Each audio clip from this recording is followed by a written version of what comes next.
Hello everyone, welcome back to my channel. Let me start with where I am, because some of you probably are interested.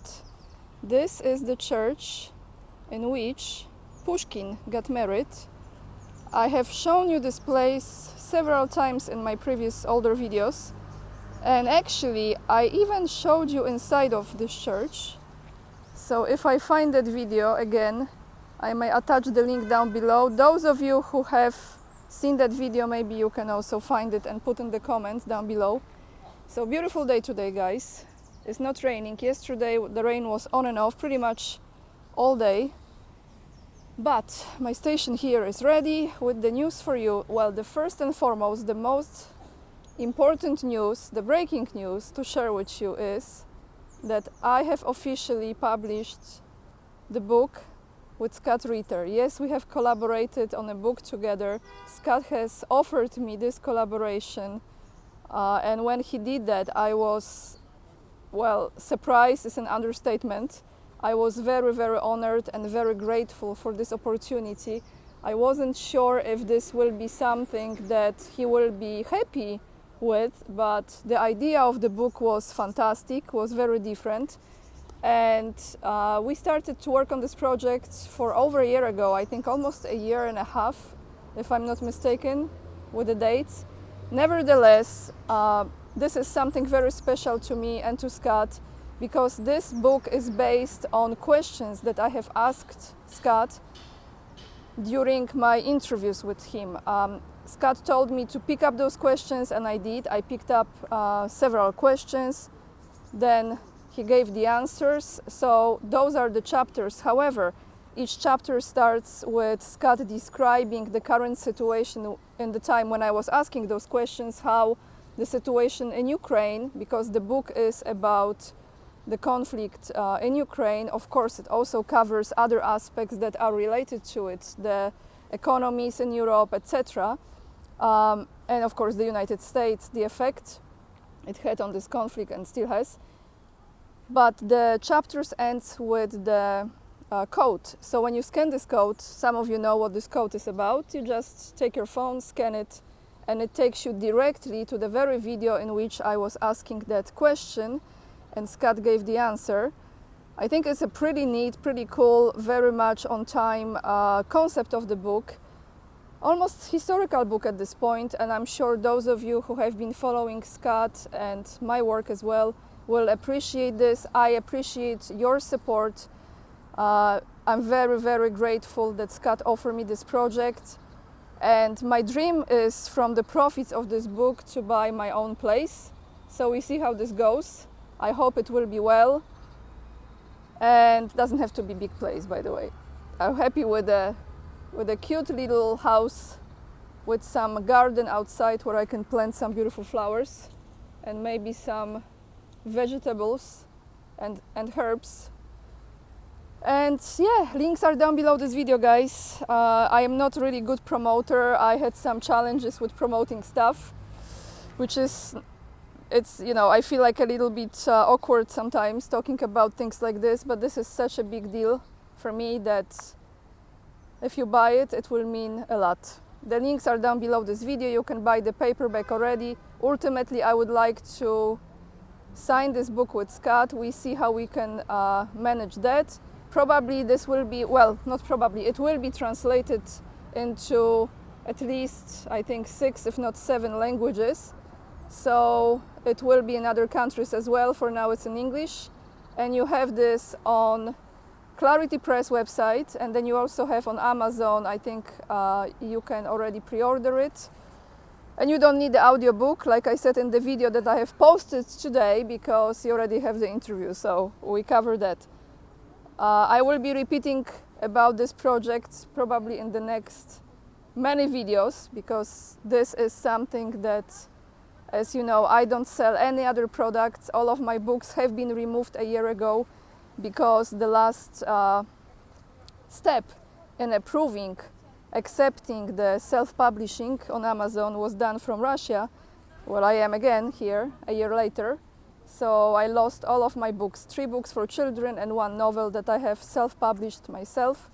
So this is a return. I hope this one will be a good one. And yeah, let's jump into the news, guys. Sorry, long intro, but you know, this is like the breaking news for me.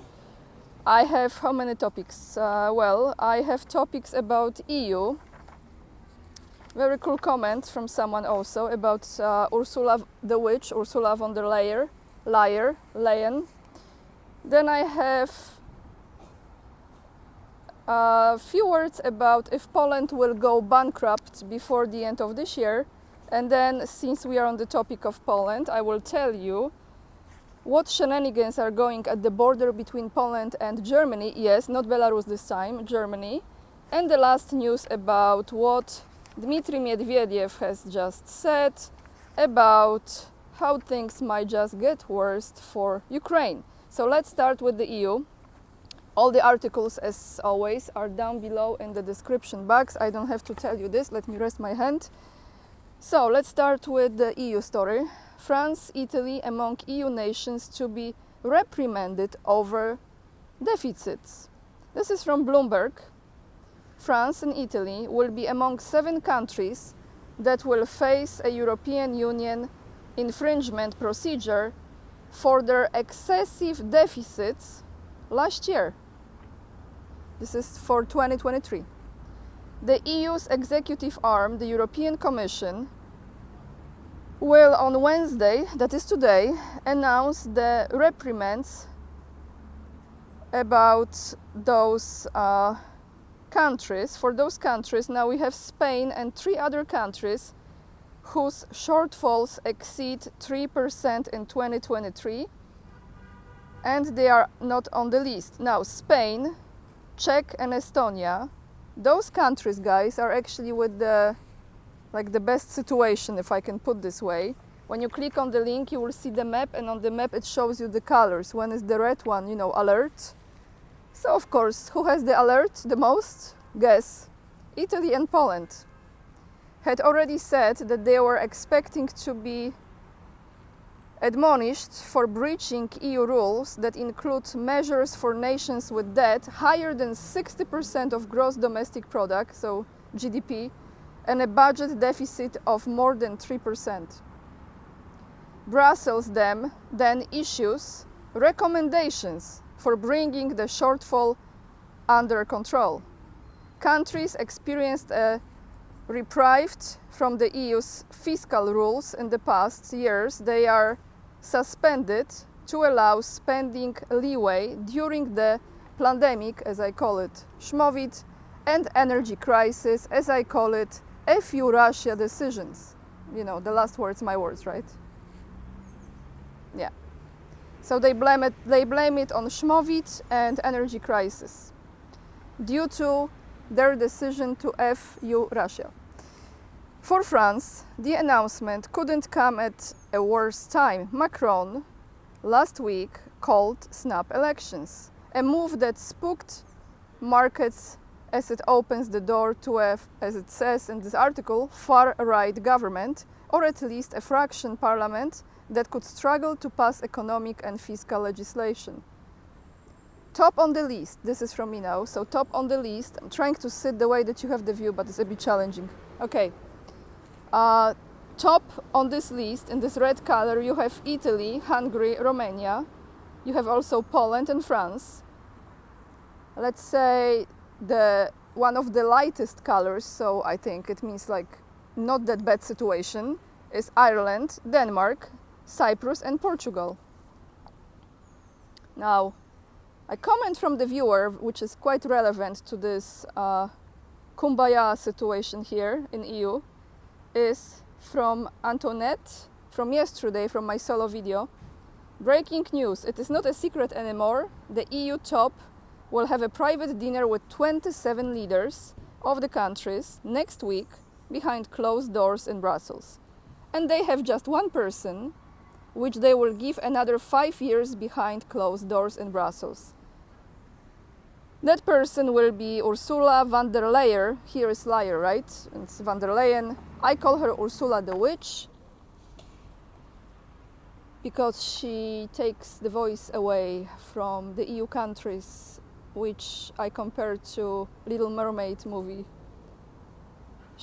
Ursula the Witch took the voice of Ariel, I think was the name. I haven't watched this, but I think I know the names of the characters, I think correctly. So the witch, believe it or not, this is the unchosen person again. Question, this is still the comment. Is it democracy? The EU elections showed that they do not want Ursula for the second term. A couple of million voters said otherwise. No Ursula von der Leyen anymore. Second question, how is this possible? Who are the people? Who can manage this? Well, I don't have the answer to these questions, but I have some answers as far as the numbers in Polish economy situation. If I exchange this correctly, if I calculate it correctly, from Polish currency, which is zloty, into US dollar that still exists, the debt of Poland right now is 184 milliard zloty. If I'm not correct, please Polish viewers correct me here, which comes to around 47 billion US dollars.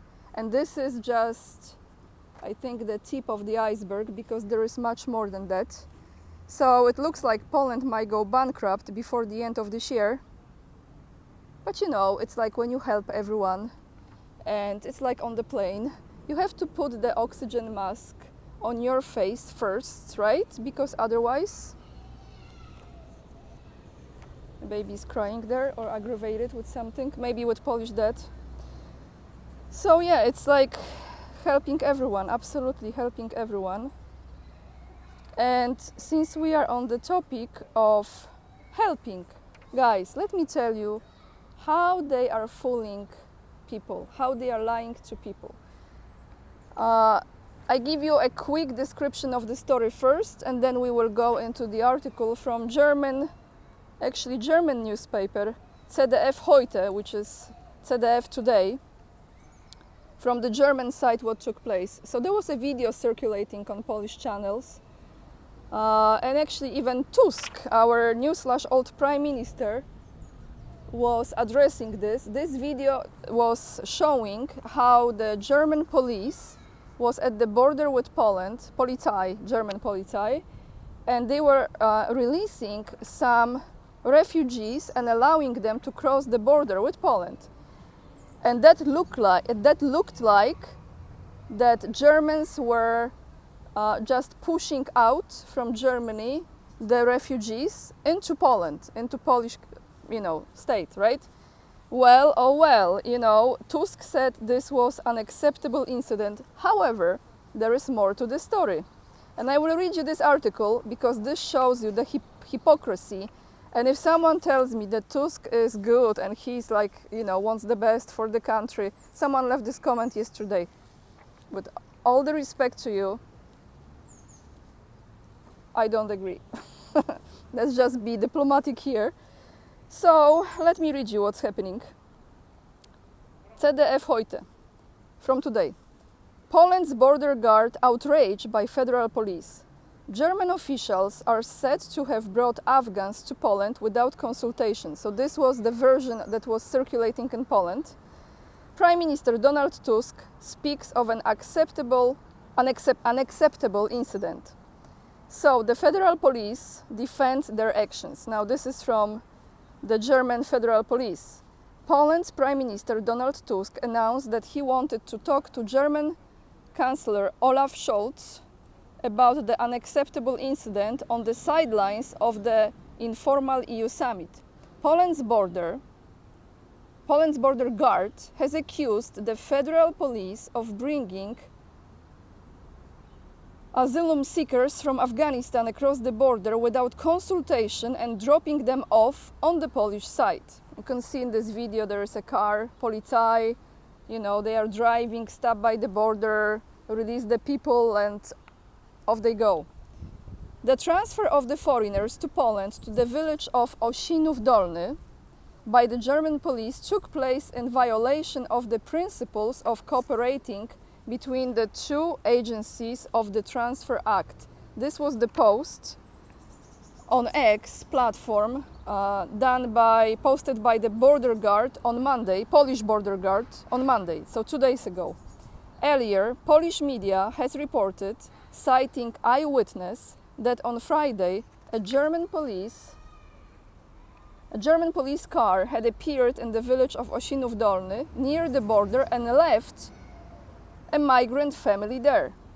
In a statement from the federal police, it was said that as a part of the temporarily reintroduced internal border controls, the officers had stopped an Afghan family of 5 who had tried to enter the country illegally in the early hours of June 14th near Altmaldewice in Brandenburg. So here is the key. The family had Polish asylum certificates for the adults and Polish home ID cards for the children with them. So let me tell you now what this means. Those people had been already approved in Poland as officially welcome, right? You got the papers, you got the Polish ID, so you're legal in Poland now. Already? Yep, everyone. There's many of those people in Poland, and they are pretending as if they are fighting with this, I'm just saying. And those people actually wanted to go to Germany, I don't know why exactly, but since they already had those migrant cards, and they could legally live in Poland, the Germans just took them back to where they have their current home. And Tusk said that this is unacceptable. What he said? Unacceptable incident. So they already approved those illegal migration. They gave them the documents, they gave them legal papers. You see this excuse my language, shit show? According to the federal police, the Polish border guard was informed via joint center in Świecko that they wanted to hand over the family. So it looks like Germans actually let those guards know already that they wanted to release those to Poland, bring them back to Poland since they have Polish papers. Since there was no reaction from the Polish side for several hours, even when asked, the officers decided to drive the family with a patrol to the German-Polish border near Hohenwutzen in order to release them from there to Poland. Because they have enough of those migrants in Germany already, as we know. Poland still have space. I'm just saying, my comments. Sometimes being sarcastic not so good.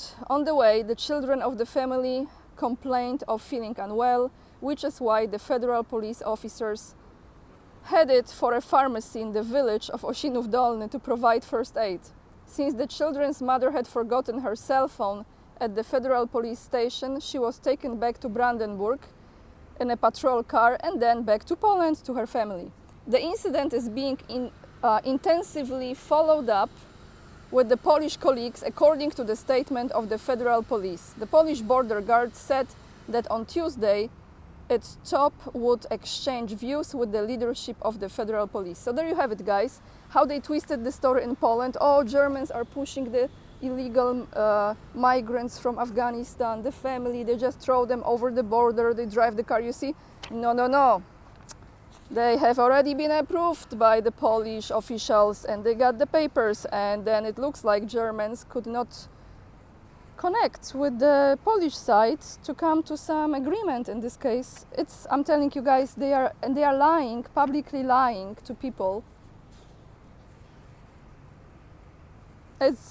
What's new, right?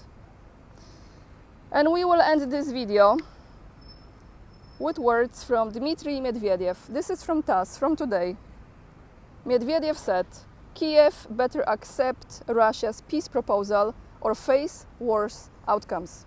Frankly speaking, quoting Medvedev, I think that the president has said everything. I mean that the next peace proposal Russia makes will be worse for the Ukrainian authorities, no matter how we treat them.